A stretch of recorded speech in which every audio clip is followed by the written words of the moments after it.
Así es que vamos a nuestras escrituras en el capítulo número 6 del libro de Mateo, versículo 19 al 24. Dice la palabra de Dios en esta mañana: no os hagáis tesoros en la tierra, donde la polilla y el orín corrompen, y donde ladrones minan y hurtan, sino haceos tesoros en el cielo, donde ni la polilla ni el orín corrompen, y donde ladrones no minan ni hurtan. Porque donde esté vuestro tesoro, allí estará también vuestro corazón. 22. La lámpara del cuerpo es el ojo. Así que si tu ojo es bueno, todo tu cuerpo estará lleno de luz. Pero si tu ojo es maligno, todo tu cuerpo estará en tinieblas. Así que si la luz que en ti hay es tinieblas, ¿cuántas no serán las mismas tinieblas? 24. Ninguno puede servir a dos señores, porque os aborrecerá al uno y amará al otro, o estimará al uno y menospreciará al otro. No podéis servir a Dios y a las riquezas. En esta mañana me gustaría comenzar con un ejemplo muy clarificante acerca del tema que el día de hoy las Escrituras traerán para nuestras vidas. En alguna ocasión, viendo esos documentales de la televisión, y hasta cierto punto situaciones un tanto graciosas, me encontraba viendo un documental de una persona en una televisora española acerca de un hombre que había fabricado un gran castillo de arena. Este hombre que había trabajado durante no uno ni dos, sino 18 días consecutivos trabajando con algo tan endeble como la arena, había construido un castillo inmenso y digno de admiración humana. Pues yo no me podría imaginar a alguno de nosotros haciendo un castillo de ese tipo. Tal vez sí un pastelito de barro, pero no un castillo tan detallado con esas dimensiones a lo largo de 18 días. La conductora que estaba llevando este reportaje y que estaba dando a conocer a la televisión española este hecho tan admirable, estaba señalando la manera en que había sido construido y sin darse cuenta, en algún momento se sube sobre una nevera y al momento de señalar una de las ventanas más altas y decir, miren, esta ventana incluso tiene luz dentro. Sucede que esa hielera sobre la cual estaba parada simplemente no resistió el peso, se tambaleó y la reportera cayó sobre ese castillo destrozándolo grandemente. Hasta este momento yo no sé si tú te pondrías en el lugar del fabricante de eso, porque él explicó que estaba a 30 minutos de terminar su obra. A 30 minutos de terminar lo que le había costado 18 días de trabajo desde la mañana hasta el anochecer, hasta altas horas. Todo su esfuerzo se vio mermado por un agente externo que a descuido echó a perder todo su trabajo. Hasta este momento yo me imagino la frustración. Pero sin embargo, este hecho demostró al constructor que todo su afán, todo su esfuerzo, toda su dedicación, todo su ahínco y empeño se vieron mermados por la fragilidad y por la falta de sabiduría, tal vez, del material que estuvo utilizando. Tal vez lo primero que pudiera venir a nuestra mente es que el enfocar tanto tiempo a algo tan inútil es la cosa más sorprendente que alguien pudiera hacer. Y cuando nuestra mente en esta mañana viene, yo no haría ese tipo de cosas, te quiero decir que el punto número 2, que después de haber hablado sobre el castillo de la arena, te puedo decir es que así somos los creyentes de necios. Así somos. E incluso me atrevería a decir en esta mañana que nuestra necedad es aún más grande que la de ese hombre, pues estamos pensando en que el trabajo y el esfuerzo que hizo fue ilógico y hasta cierto grado tonto.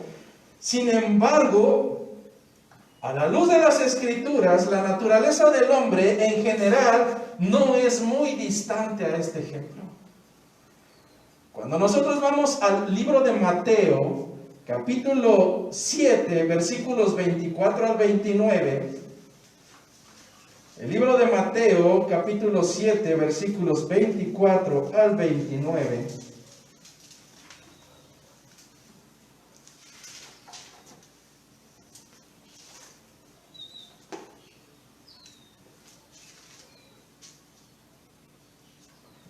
Dicen las Escrituras: cualquiera pues que me oye estas palabras y las hace, le compararé a un hombre prudente que edificó su casa sobre la roca. Descendió la lluvia y vinieron ríos y soplaron vientos y golpearon contra aquella casa y no cayó porque estaba fundada sobre la roca. Pero cualquiera que me oye estas palabras y no las hace, le compararé a un hombre insensato que edificó su casa sobre la arena, y descendió lluvia y vinieron ríos y soplaron vientos y dieron con ímpetu contra aquella casa, y cayó, y fue grande su ruina. Y cuando terminó Jesús estas palabras, la gente se admiraba de su doctrina, porque enseñaba como quien tiene autoridad y no como los falsos escribas.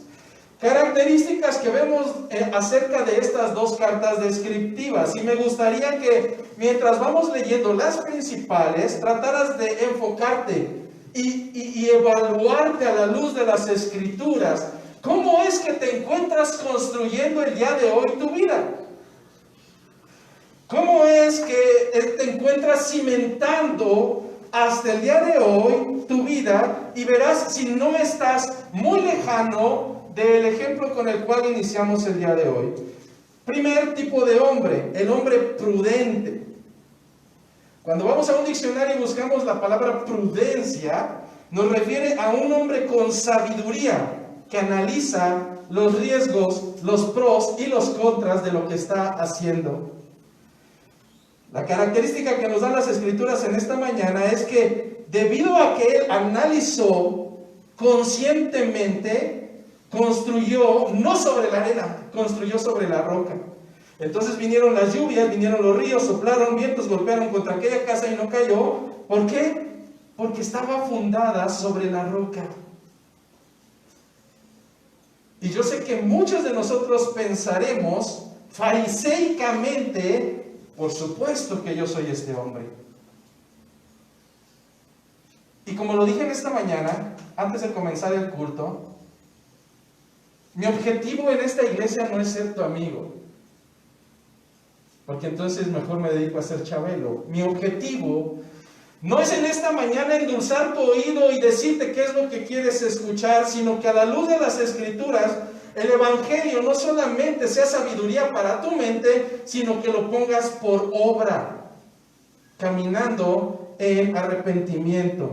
El otro hombre que creo que mayormente se asemeja a la manera modernista en la cual vivimos hoy, es un hombre insensato, un hombre inmaduro, que no razona los pros ni los contras, y que simplemente se dedica a edificar y hacer sin importar cómo, cuándo o dónde lo haga. Este hombre, debido a que construyó su casa sobre la arena, descendió la lluvia, vinieron ríos, soplaron vientos, dieron con ímpetu contra aquella casa, pero a diferencia del primero, su casa cayó y fue grande su ruina.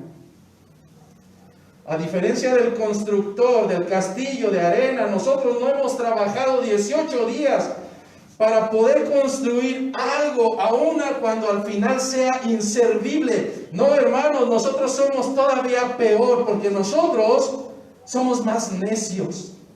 Hemos pasado nuestra vida entera esforzándonos en construcciones que al final de nuestro camino serán totalmente inútiles.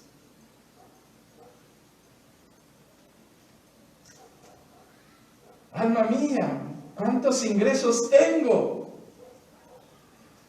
¿Qué haré? Ya sé. Construiré otro granero y ahí acumularé mis riquezas.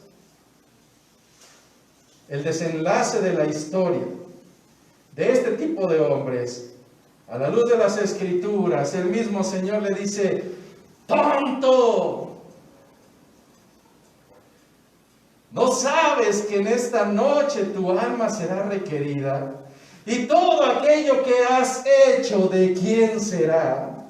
Pues bien, tal vez cuando nos podríamos sorprender de este hombre que enfocó 18 días, dime cuántos años llevas acumulando cosas y has dejado de lado los mandatos del Señor. En el texto del día de hoy vemos dos mandamientos. El primero de ellos es un mandamiento negativo. No. El segundo es un mandamiento positivo. Haz. El primero de ellos es: no acumules tesoros en la tierra. Y más adelante trataré de dejar claridad en esto, porque acumular riquezas no es malo, pero a la luz de las Escrituras trataremos de ir dejando claridad. El primero: no acumules tesoros en la tierra, en el sentido en que tu corazón se encuentre enfocado en esa tarea. Y yo me puedo anticipar y te puedo decir que tratar afanosamente de acumular cosas en esta tierra, que tu pensamiento, tu corazón se encuentre de continuo ahí, es sumamente absurdo. Enfocar tus fuerzas, tus anhelos en todo aquello que sin duda no permanecerá. Primer mandato es un mandato negativo: no acumules tesoros en la tierra. ¿Por qué? Porque si bien el día de hoy la polilla y el orín, o aquel animalito que destrozaba como larva las ropas, y aquel óxido que corroía los metales, no son significativos para nosotros hoy en día en el contexto moderno, sí te puedo decir que lo mismo sucede en nuestra situación actual, y que gracias a Dios por esta pandemia ha venido a dar cuenta de cuán frágiles somos los seres humanos. Sin darnos cuenta, durante todo este tiempo tal vez hemos depositado, no durante 18 días, sino durante décadas, nuestra confianza en aquello que tarde que temprano perecerá. Sin duda, como seres humanos, y tengo que reconocerlo, nos hemos dado cuenta que hemos centrado nuestros principios, el centro de nuestra vida, en principios que son pasajeros. ¿Enumeramos alguno de ellos? Hay personas que dicen: mi trabajo, mi trabajo, mi trabajo. ¿Y tu familia? ¿Es el que le eduque el gobierno? Pues ya ven que ahora les dan permiso de cambiar de sexo, y en México ayer se aprobó que si los quieres cambiar, entonces ahora tú irás a la cárcel. Pero el hecho de que nosotros tengamos nuestra visión en lo equívoco nos lleva a perder el foco. Y mencioné a la familia, pero la pregunta importante es: ¿dónde dejaste a Dios? Porque aún poner el foco en tu familia, el día de mañana te abandonan, el día de mañana te hacen a un lado, y ahí se encontraron tus esfuerzos. Los amigos, el cónyuge, la familia, la riqueza, los negocios, incluso, hermanos, nosotros mismos somos dignos de no recibir la atención ni el centro de la vida de los demás. ¿Qué es lo que sucede incluso con el cónyuge? Cuando ponemos el centro de nuestra vida y gira en atención a él o a ella, el día de mañana nos molestamos, y ese es el momento o la justificación barata para dejar de alabar al Señor. ¿Mi trabajo? Llevo 4 meses sin trabajo. Y no ha sido motivo para que dejemos de alabar y de exaltar el nombre del Señor. ¿Tu negocio? Y si el día de mañana se acaba tu negocio como los miles de negocios que han acabado en México, ¿acaso dejaremos de alabar al Señor? Pero es entonces cuando nos damos cuenta que nuestra visión como creyentes en realidad no es una visión digna de un ciudadano del reino de los cielos. Nos seguimos centrando en aquello que tarde que temprano perecerá. Nos seguimos centrando en aquello que tarde que temprano o la polilla o el orín lo degradará. Lamentablemente, hermanos, hemos apostado por enfocar nuestros esfuerzos, nuestra propia confianza en aquello que cambiará, aquello que perece, aquello que indudablemente perecerá un día, al igual que son terrenales. Hermano, ¿y por qué sucede eso? Porque tu corazón sigue dando cuenta de cuán engañoso es. Jeremías 17:9.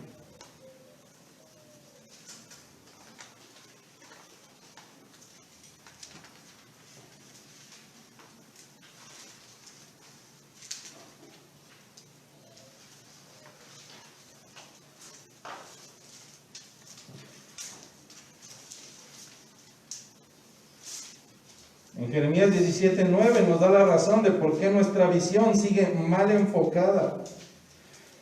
Engañoso es el corazón más que todas las cosas y perverso. ¿Quién lo conocerá? Hay uno solo que lo conoce y es nuestro Señor. Así es que el mandato, regresando nuevamente a nuestro texto del día de hoy, Jesucristo nos da la ordenanza de no hacernos tesoros en esta tierra, sino que hagamos tesoros en los cielos. Pero tan engañoso es el corazón que pensamos fariseicamente que los 20, 30, 50 pesos que deposito en aquella cajita es la manera en la cual yo estoy atesorando para el reino de los cielos. Engañoso es el corazón. Si de dinero se tratase, Donald Trump estaría en el cielo. Si de aportaciones se tratase, Bill Gates sería el primero en la línea. Pero antes de que tu engañoso corazón, con tintes fariseicos y religiosos, piense que el aportar del dinero que proviene de Dios y que ha brindado a tus manos es la manera en la cual vas a acumular riquezas, quiero desmentirte en esta mañana. Al Señor no le interesa un solo centavo de tu bolso. Es de Él. Para poder desengañar a tu corazón, cuando nosotros hablamos de la ofrenda monetaria no es una inversión para el reino de los cielos. Pero sin embargo, a la luz de las Escrituras, tanto en 2 Corintios capítulo 8 como en 2 Corintios capítulo 9, la ofrenda tiene varias características y quiero dejarlas claras en esta mañana. En algunas iglesias dirán que el hablar sobre cuestiones financieras es delicado. No, si no, no estarían en las Escrituras. El hacerlo de manera incorrecta, eso es lo peligroso. Por eso quiero dejar claras las bases y que te desengañes. Si aportas o no aportas a la iglesia, no me interesa. Pero quiero que tengas claridad de las cualidades, de las características de la ofrenda, para que te desengañes y no pienses que con ello tú estás invirtiendo en el reino de los cielos. Ofrendar a la luz de las Escrituras es una gracia que proviene de Dios. Esto lo encontramos en 2 Corintios capítulo 8, versículo 1. Ofrendar no es de tu corazón, es una gracia que proviene de Dios. Segunda característica de la ofrenda. Ofrendar no es una admiración o no te tenemos que aplaudir. Ofrendar es un privilegio. Según nos lo marca 2 Corintios capítulo 8, versículo 1. La ofrenda inicia no con tu dinero, inicia con darse a uno mismo para el servicio de Dios. Y ahí es cuando muchos de nosotros decimos, no, yo prefiero dar 10 pesos. pero no me pidan mi trabajo, no me pidan mi puntualidad, no me pidan muchas cosas, por favor. No, la ofrenda, de acuerdo al versículo 5 de 2 Corintios capítulo 8, la ofrenda inicia con darse a uno mismo al servicio de Dios, pero además es una muestra de sinceridad de nuestro amor, según el versículo 8. Pero además la ofrenda es el mejor ejemplo que Cristo nos ha dado, pues fue Él quien murió por amor a nosotros, y Él, siendo rico, se hizo pobre, de acuerdo al versículo 9. Pero además la ofrenda es un acto de generosidad y no de exigencia, de acuerdo a 2 Corintios, capítulo 9, versículo 5. Y finalmente, la ofrenda es un acto que Dios quiere que hagas, no el pastor. Gracias a Dios seguimos subsistiendo con lo que el Señor nos da. Es un acto que Dios quiere que hagas, pero no por necesidad, ni con tristeza, sino con alegría, porque así lo ha dispuesto en tu corazón, de acuerdo a 2 Corintios capítulo 9, versículo 7. Así es que, hermanos, si hasta este momento tú, necio y engañoso corazón, pensaba que hacer tesoros en los cielos era a raíz de lo que Dios te ha dado por misericordia, quiero que te vayas desengañado en esta mañana. A Dios no le interesa el dinero que ha propuesto que tengas en tu vida, porque todo proviene de Él. Y si entonces hacer riquezas en los cielos no se trata acerca de mis ingresos financieros, ¿de qué se trata, hermano? Lo primero que te digo que en esta mañana es necesario que cambies de una vez por todas las gafas con las cuales espiritualmente estás caminando en esta tierra. Porque si sigues trabajando bajo la necesidad de invertir en cualquier otra cosa que no sea las cosas celestiales, te estás engañando. Y al final del camino, cuando ellas perezcan, al igual que las riquezas, al igual que tus títulos, al igual que tu formación académica, al igual que tu trabajo, te darás cuenta que lastimosamente, como ese hombre al cual le derribaron su castillo donde había puesto todo su empeño, tus esfuerzos habrán sido inútiles a lo largo de toda tu vida. Por el contrario, las Escrituras a lo que nos instan es a buscar primeramente el reino de Dios y su justicia divina. Y todo lo demás, absolutamente todo lo demás vendrá por su añadidura.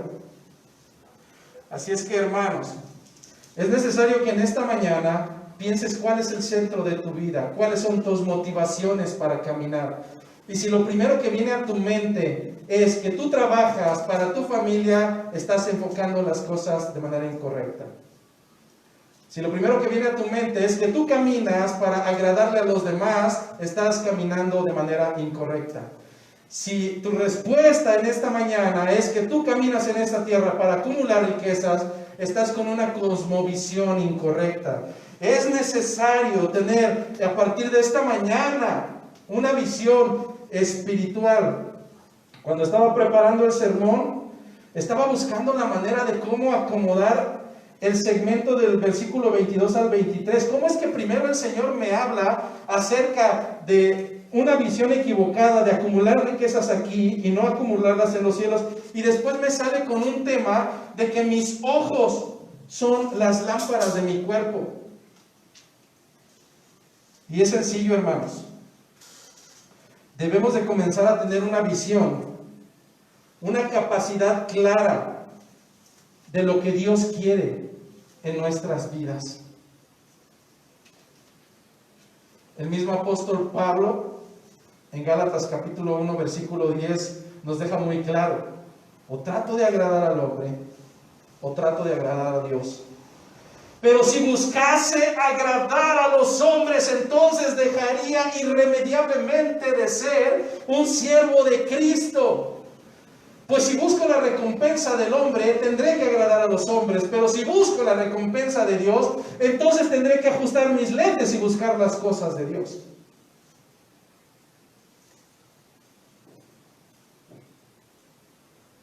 Tenemos que buscar esos tesoros en los cielos a través de un ojo bueno, el cual fija su mirada en Dios. Los tesoros en los cielos, hermanos, son las bendiciones que Dios ha reservado para sus ciudadanos. Lamentablemente se han transversado estos textos en muchos lugares y pensamos que la bendición de Dios va a venir a nuestras vidas de manera económica, y déjame decirte que no.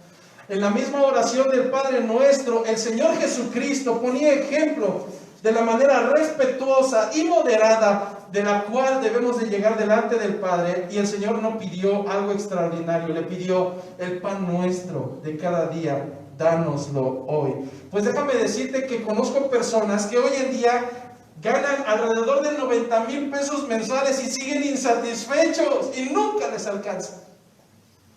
De la misma manera el que gana 3,000 y está insatisfecho y nunca le alcanza. Pero es sencillo. Su visión está en esta tierra.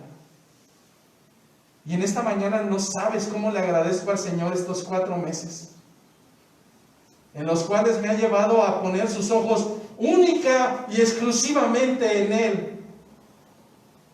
¿Cómo ha llegado el ingreso? Por su gracia. ¿Cómo hemos evitado la desesperación? Poniendo nuestros ojos en Él. Si estuviésemos esperando la respuesta de los hombres, ya hubiera asesinado a algunos. Pero el Señor trata con nuestras vidas de una manera tan amorosa, tan delicada, con disciplina, que nos lleva a recordar que nuestra visión debe de estar centrada sola y exclusivamente en Él, porque cuando pensábamos que nuestro trabajo, que nos daba tanto ingreso, iba a ser permanente, de un día a otro te dicen, la empresa ya no te requiere más. Pero cuando vienen este tipo de situaciones, podemos ponernos en el lugar de Pablo y recordar que solamente su gracia es necesaria para nuestras vidas. Enfermedad, peligro, hambre, desnudez.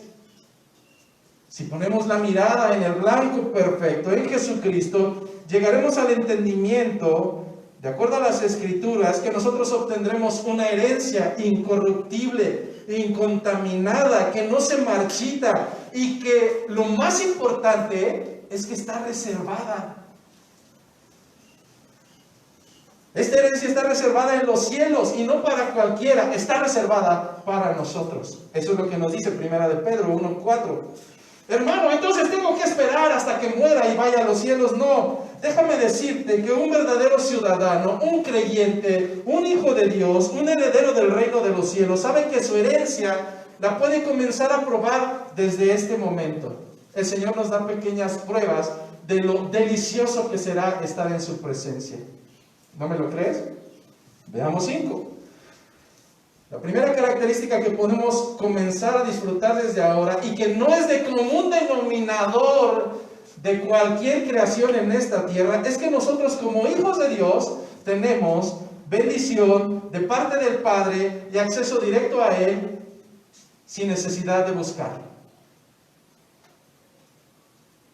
Es un don de Dios para sus hijos. ¿Sabes que los hebreos, y lo hemos repetido muchas veces, 1500 años, y no tuvieron la bendición de dirigirse al Señor bajo el concepto de paternidad? Y nosotros somos la generación más bendecida al tener acceso hasta el lugar santísimo. La primera característica del reino de los cielos la podemos tener desde ahora, y la encontramos en Mateo capítulo 7, versículo 9 al 12. Bendición de parte del Padre al poderle llamar de esta manera e ir delante de Él en oración.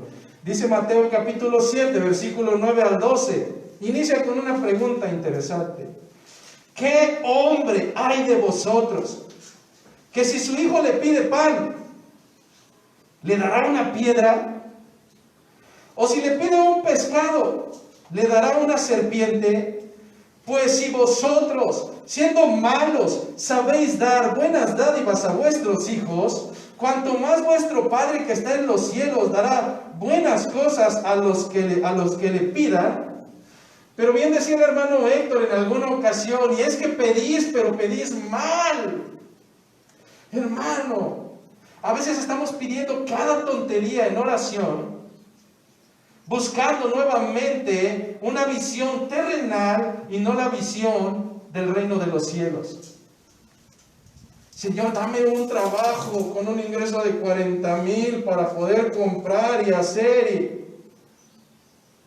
El salmista era sabio al decir, bajo su oración, 2 peticiones, pero la segunda era hermosa. No me abstengas de lo necesario para vivir.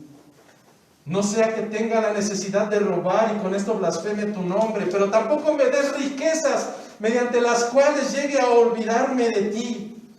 Hermanos, el Señor nos dará lo necesario conforme al amor de un padre.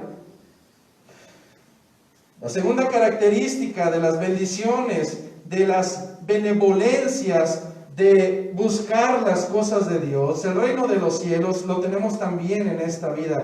Y es que la segunda característica es que si buscamos el reino de los cielos, por ende ser hijos de Dios, nuestro nombre, mi nombre, está inscrito en el libro de la vida. Oiga, pero dijo Maldonado que cada uno de nosotros recibiría 1,000,000. Está bien, si quieres el 1,000,000, esperemos que el Padre que da esos millones lo brinde. Pero yo prefiero que la bendición venga de lo alto y que mi nombre esté inscrito en el libro de la vida, de acuerdo a Lucas 10:20. No lo busque. Pero no os regocijéis de que los espíritus se os sujetan, sino regocijaos de que vuestros nombres están inscritos en los cielos. Tercer ventaja de buscar las cosas del reino de los cielos es que a través de Jesucristo nosotros hemos sido justificados. Romanos 5:1. Justificados pues por la fe, tenemos paz para con Dios por medio de nuestro Señor Jesucristo. Tenemos una cuarta ventaja si nosotros estamos en las cosas espirituales y buscamos el reino de Dios. Y es que tenemos una morada preparada, no por el mejor arquitecto de esta tierra. Tenemos una morada eterna que ha sido preparada por Jesucristo. Y esto nos lo dice en Juan capítulo 14, versículos 2 y 3. Juan 14, 2, 3. Dicen las Escrituras, en la casa de mi Padre muchas moradas hay. Si así no fuera, yo os lo hubiera dicho. Voy pues a preparar lugar para vosotros. Y si me fuere y os preparare el lugar, vendré otra vez y os tomaré a mí mismo, para que donde yo estoy, vosotros también estéis. Así es que, hermanos, en algún momento platicábamos con mi esposa y mi esposa me decía, platicando y buscando el rostro del Señor, y llegábamos a esta conclusión. Y si al Señor le place que perdamos las viviendas, son de Él. Y si al Señor le place que no llegue al trabajo, así le place a Él. Y si al Señor le place que enfermemos, y más aún peligroso del COVID, Él lo permitirá. Pero lo que sí te puedo decir es que estamos con una vivienda propia, no te preocupes. Porque aún los que la tienen o la tenemos, tarde que temprano quedará aquí. Pero tienes que regocijarte en que por la eternidad tendrás una morada en la cual el Señor ha preparado para ti, pero no solamente para que habites en ella, sino para que estés en el lugar donde Él estará por la eternidad. Si eso no te motiva, si eso no te mueve, si eso no te regocija, nada absolutamente lo hará en esta vida. Y la quinta característica, y a mi percepción la más importante es que el Señor, desde este momento y aún desde antes de la fundación del mundo, ha previsto para ti no una vida terrenal, sino una vida eterna. Eso es lo que nos dice Juan 3:16. Porque de tal manera amó Dios al mundo, que ha dado a su Hijo unigénito, para que todo aquel que en él cree no se pierda, mas tenga vida eterna. Entonces, hermanos, ¿son malas las riquezas? En ninguna manera. Pero el pecado que se gesta cuando tu visión no se centra solamente en la riqueza, sino en todo aquello que le roba la gloria a Dios, ahí comienza a haber un problema. Empieza a haber características de alguien que no puede adjudicarse el nombre de creyente, no puede autodenominarse hijo de Dios, y por tanto no le podemos llamar hermano.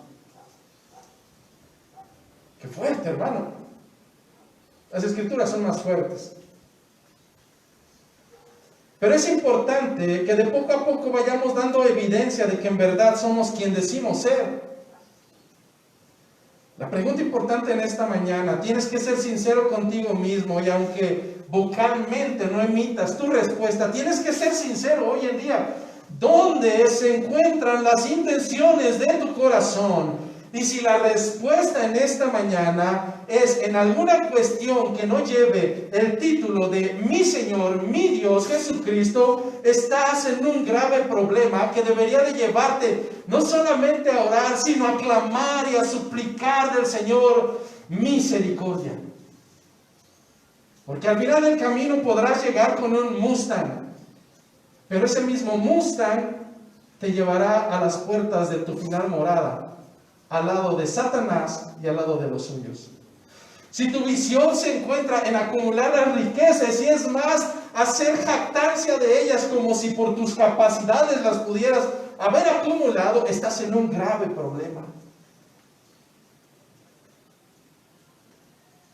Deberíamos de llegar al final del camino trabajados, heridos en aquello que más amamos, y al igual que el ejemplo número 1 en las Escrituras, por medio de Job, reconocer al final de nuestros días: Señor, de a oídas te había oído, mas ahora mis ojos te ven. Porque te puedo decir que es muy sencillo alabar a Dios cuando la alacena está llena, y cuando el trabajo se encuentra disponible, y cuando la familia se encuentra en sanidad. Pero cuando el Señor permite que seamos trastocados, al igual que Job, es en verdad cuando surgen los adoradores que lo hacen en espíritu, pero que también lo hacen en verdad. Tenemos que reconocer, hermanos, que lamentablemente en muchos de nosotros aún persisten las características no de los hijos de Dios, sino de los fariseos y de los escribas, de los cuales Jesucristo continuamente contrastaba con aquello menos deseable. Todavía hasta el día de hoy, muy probablemente muchos de nosotros, los anhelos de nuestro corazón se encuentran en aquellas cuestiones triviales donde seguimos esforzándonos. Y vuelvo a repetir, no es que sea malo, pero si cualquier cosa le roba el primer lugar a la atención que debería de ser para nuestro Señor, a su alabanza, a su gloria, estás bajo características que no corresponden a un caminar en el Espíritu. Y si en esta mañana te sientes confrontado, dale gracias a Dios,